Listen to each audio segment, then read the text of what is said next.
If you could just go day to day, wing it, and always do the right thing, life would be beautiful. It would be lovely if you were never tempted. But the world isn't like that. You are not that person. If given enough chances and left to our ways, we will inevitably make mistakes. We will wander and stray. Because of this, the greats possess what General Mattis has referred to as flat-ass rules, or what Marcus Aurelius termed epithets for the self. He responded, "Know what you stand for, and stick to it. Draw and hold the line." Theoretically, Stoicism is a philosophy. It is a set of guidelines to abide by in practice. The Stoics thought that life was difficult, and, more significantly, draining. Therefore, the purpose of creating rules was to assist in guaranteeing that we don't stray from the correct course, and that we don't compromise on the high standards we know we hold due to the intricacy and subtleties of each unique case. Rule 1. Own the morning. The idea of owning the morning is to intentionally manage the first few hours of the day to create a favorable atmosphere for the remainder of our waking hours. This principle emphasizes the need to begin each day with intentionality, discipline, and purpose, within Seneca's Stoic paradigm. People who seize the morning provide the groundwork for resilience, self-mastery, and personal development. This idea highlights how crucial it is to set aside time for activities that support our mental, emotional, and physical health. Making the most of the early hours of the day to take care of ourselves by exercising, journaling, or practicing mindfulness meditation, for example, enables us to develop a sense of inner calm and clarity. We create the conditions for a day full of meaningful engagement and intentional activity by grounding ourselves in the present and directing our activities by our beliefs and objectives. Furthermore, mastering the morning entails developing self-control and forming wholesome routines that enhance our general achievement and productivity. Maintaining a regular morning schedule helps us create a sense of order and routine in our lives, which promotes a feeling of agency and control. This methodical approach gives us the courage and strength to face life's problems head-on, enabling us to overcome setbacks and tenaciously pursue our goals. Owning the morning is ultimately a self-improvement and empowerment activity. It serves as a reminder that there are opportunities for progress every day, revitalization, and metamorphosis. One morning at a time, we may awaken our capacity to live with intention, purpose, and vigor by accepting this idea. Rule 2. Only focus on what's in your control. Only focus on what's in your control is a central tenet of Stoic philosophy, stressing the significance of focusing our attention and energies exclusively on the things that are under our control. Seneca's teachings incorporate this guideline as a guiding concept for attaining personal independence, resilience, and inner serenity. This idea draws attention to the difference between our external locus of control, which is outside of our control, and our internal locus of control, which is within our control. Acknowledging and embracing this differentiation enables us to focus our efforts and assets on domains where we can have a substantial influence, while releasing attachment to results that are outside our control. To put it practically, concentrating exclusively on what we can control means developing self-awareness and mindfulness to distinguish between situations outside of our control and decisions we can take. It entails adopting a detached and accepting perspective, which enables us to face life's obstacles with composure and grace. Instead of letting concern or annoyance over impossibilities control us, we focus our energies on improving ourselves and taking positive action. Furthermore, this idea inspires us to develop qualities like emotional intelligence, patience, and resilience. By practicing these traits, we get the inner fortitude and courage necessary to face hardship head-on and handle it all with poise. We get the ability to adjust and change with the times while retaining our inner stability and serenity in the face of life's uncertainty. In the end, the phrase "only focus on what's in your control" encourages us to adopt a mindset that values individual initiative and empowerment. It serves as a reminder that even while we may not be able to control outside circumstances or results, we always have the freedom to select the ideas, attitudes, and actions we will take.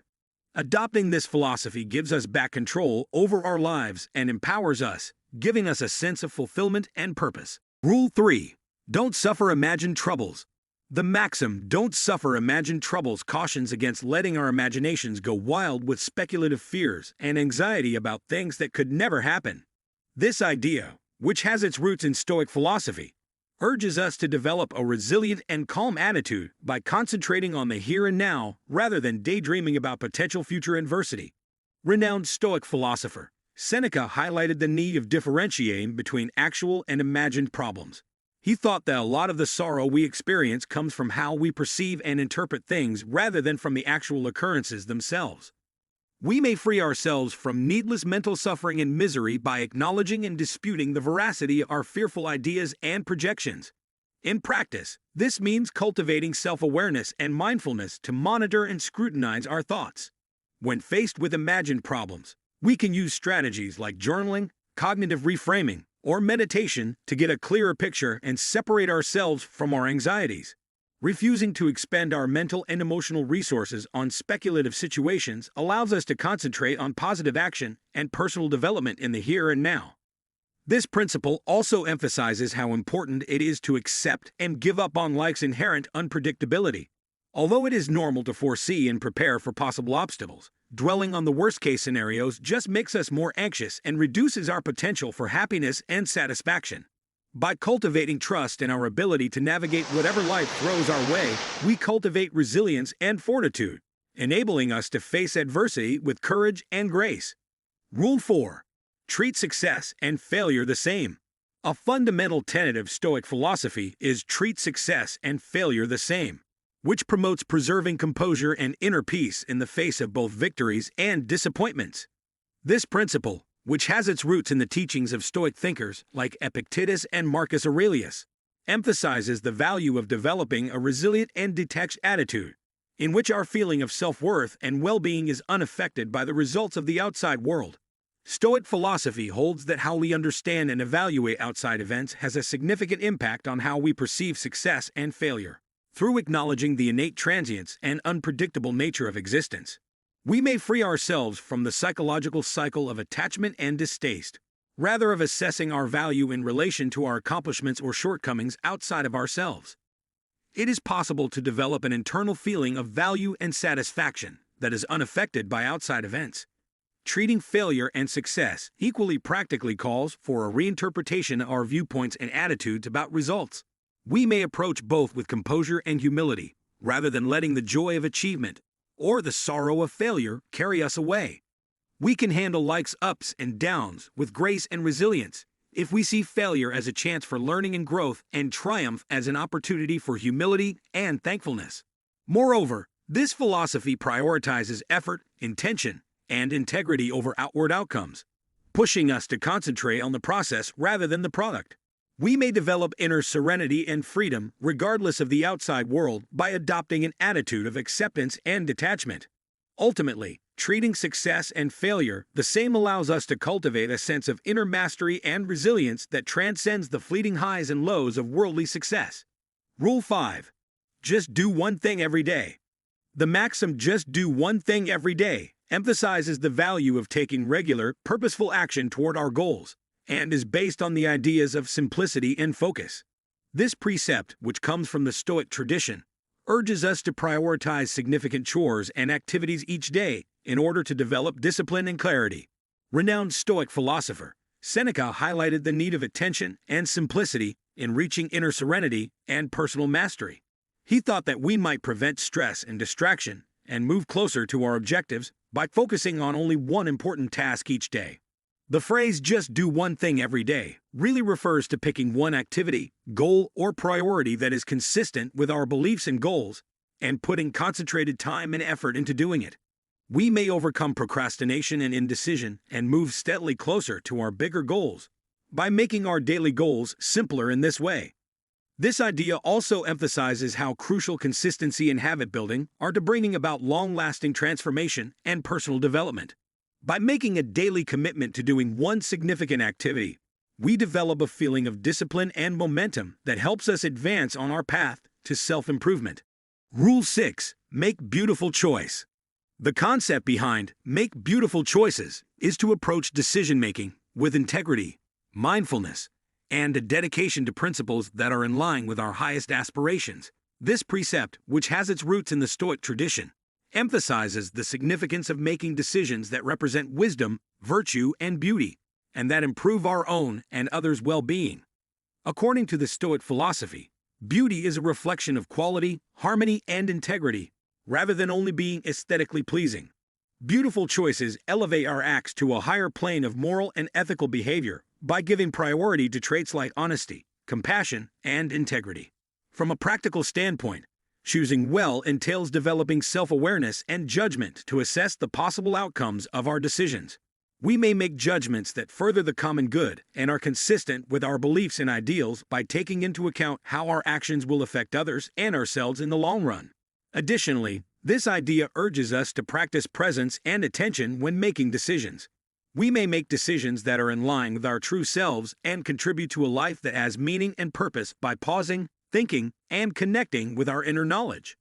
Making lovely decisions also encourages us to give priority to the people, events, and pursuits that light up our lives and provide us with inspiration, joy, and fulfillment. Through embracing beauty in all its forms, whether via deeds of kindness, artistic expressions, or quiet times for reflection, we may develop a stronger sense of connection, appreciation, and thankfulness for life's abundance. Making beautiful decisions is ultimately a self-actualization and self-transcendence exercise. It serves as a reminder that we have the ability to influence the world in which we live and to make it a more lovely, peaceful, and compassionate place for present and future generations. Rule 7. Constantly ask. Is this necessary? A guiding concept that pushes us to exercise judgment and attention in our choices and behaviors is to constantly ask, is this necessary? This rule, which comes from the Stoic school of thought, encourages us to reflect on the purpose and worth of the decisions, routines, and endeavors we engage in. This leads to a life that is more purposeful, effective, and clear. In the Stoic tradition, virtue and wisdom are developed via the discipline of continuously considering whether our acts are necessary. We may prevent waste, distraction, and the pursuit of transient or shallow pleasures by carefully examining the motivations underlying our actions and determining if they are consistent with our beliefs and objectives. Practically speaking, asking ourselves, is this necessary, encourages us to embrace a minimalist approach and give simplicity and meaning to our life. We may simplify our lives and concentrate our energies on the things that really matter, which will lead to more happiness and fulfillment by differentiating between necessary and non-essential obligations, activities, and assets. Furthermore, this idea inspires us to practice presence and mindfulness on a regular basis. We may become more conscious of our routines, inclinations, and behavioral patterns by stopping to consider the necessity of our actions. This will enable us to make deliberate decisions that are consistent with our goals and values. In addition, asking ourselves, is this necessary, frequently fosters a better comprehension of our beliefs, priorities, and long-term objectives. We may make decisions that advance our development, fulfillment, and well-being by evaluating the importance and relevance of our activities in light of our overall goals. In the end, this idea is a helpful reminder to live a purposeful life as opposed to letting mindless consumerism, distraction, or conformity win. We may develop better clarity, honesty, and harmony in our lives, which will lead to a deeper feeling of meaning and fulfillment by making attentive inquiry a habit. Rule 8. Love your fate. Love your fate is a very Stoic concept that invites us to accept, be grateful for, and be resilient in the face of life circumstances, both good and bad. This principle, which has its roots in the teachings of Stoic thinkers like Epictetus and Marcus Aurelius, emphasizes the need to develop an attitude of composure and inner serenity in the face of life's uncertainties and difficulties. Loving your fate refers to the Stoic idea that although we are not always in control of external circumstances or results, we always can decide how we will react to them. We might develop a feeling of composure and detachment that surpasses life's transient highs and lows by acknowledging that change, loss, and hardships are inevitable. From a practical standpoint, accepting and being grateful for life's experiences, whether they be happy or sad, successful or unsuccessful, is essential to enjoying your fate. We can handle life's ups and downs with grace and resilience if we reframe failures as chances for development and learning and greet victories with humility and thankfulness. Furthermore, this idea inspires us to develop faith in the universe's innate intelligence and kindness. Adversity may be faced with bravery and trust if we see life's obstacles as chances for spiritual development and change. We can do this because we realize that every experience has a purpose in our quest for self-realization. Loving your fate also encourages us to let go of our connection to results and our need for acceptance from others. Deeper self-acceptance and inner serenity may be attained by relating our feelings of fulfillment and value to inner virtues like wisdom, compassion, and integrity. Loving your fate is ultimately a surrendered and self-transcendent discipline. It serves as a reminder that cultivating inner traits and attributes that persist beyond the vagaries of fate is the path to genuine pleasure and fulfillment rather than relying on outside circumstances. Accepting this idea allows us to enjoy every moment of life to the fullest, no matter what it may throw at us. Rule 9. Speak with the dead. The instruction to speak with the dead is a metaphor that originates from Stoic philosophy. It encourages us to study literature, history, and philosophy to gain insight from the knowledge of previous generations. This idea emphasizes the importance of drawing direction and inspiration from the wisdom and experiences of those who have gone before us in Seneca's Stoic teachings. Reading and discussing the writings of classical philosophers, poets, and intellectuals may help us understand the human condition, morality, and the pursuit of virtue. We may identify recurring themes in human behavior, the effects of particular decisions, and universal truths that cut beyond time and cultural boundaries by studying history. Speaking with the dead practically means studying the writings and teachings of classic thinkers like Seneca, Epictetus, and Marcus Aurelius, along with other timeless literary and philosophical works. We may broaden our horizons, get a deeper knowledge of the world and ourselves, and develop virtue and wisdom in our own lives by reflecting on their thoughts and words. Furthermore, this idea inspires us to develop humility and respect for the knowledge of our forebears. We may improve our own lives and add to the continuing conversation about human civilization by realizing our connectivity with earlier generations and appreciating their contributions to human knowledge and culture. Talking with the deceased also prompts us to consider our mortality and the legacy we want to leave. We may ensure that our own lives are significant and influential by living with greater intentionality, purpose, and integrity by taking into account the lessons that those who have come before us have to teach us. In the end, speaking with the dead is a time and space-transcending method of intellectual and spiritual contact. It serves as a reminder that wisdom is ageless and universal, and that we may improve our present and mold the future with more wisdom, compassion, and understanding by interacting with the insights of the past. Rule 10. Be strict with yourself and tolerant of others. A core tenet of Stoic philosophy is to be strict with yourself and tolerant with others, which calls for harmony between self-control and empathy in our dealings with one another and ourselves.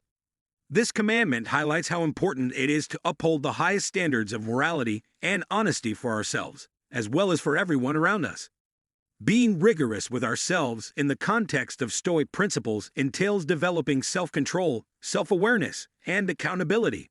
It means holding ourselves responsible for living by our beliefs and ideals, and establishing explicit expectations and benchmarks for our conduct. Through steadfast dedication to individual development and enhancement, we endeavor to reach our full potential and foster inner fortitude and fortitude.